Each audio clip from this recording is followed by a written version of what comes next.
And so we are going to hear from them a skit that we are going to call The Translator. Are we all set? Here we go.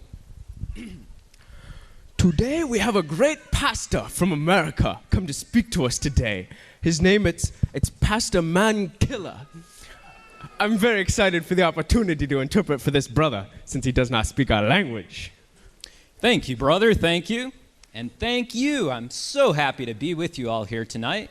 And I'd like to say thank you for the dinner. He says thank you for the dinner. I must admit, I have a few butterflies in my stomach.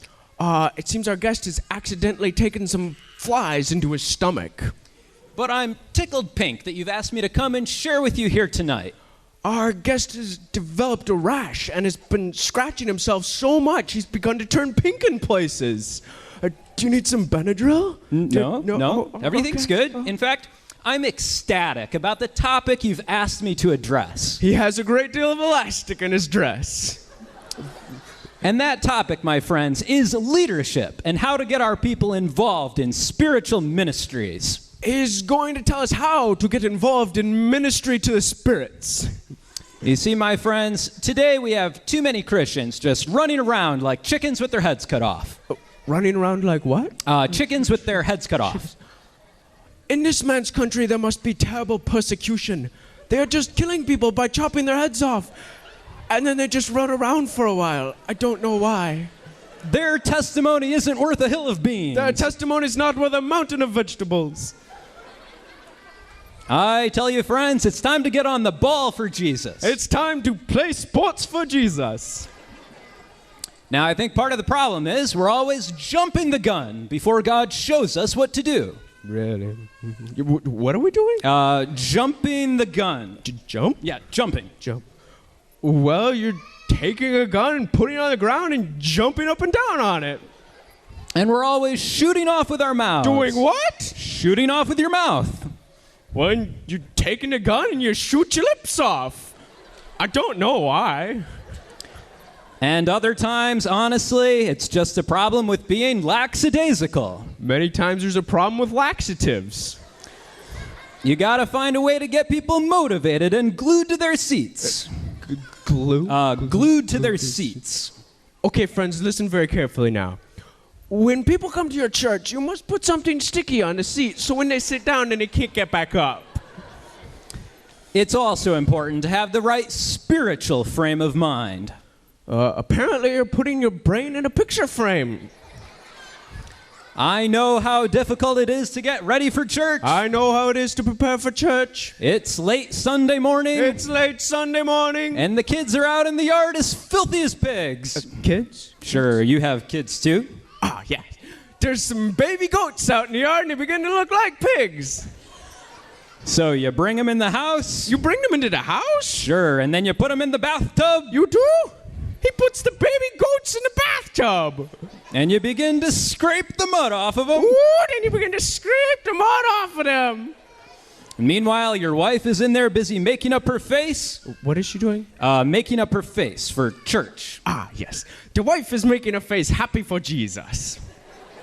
But then you go to step outside and it's raining cats and dogs. Yeah, you step outside and small animals begin to fall from the sky. And pretty soon your wife's hairdo blows right in her face. What hits her face? Her hairdo, it hits her face. Hairdo? Hairdo. Oh, yes. The wife is hitting the face with one of the animals falling from the sky. It's enough to make your head spin. The blow makes her head rotate.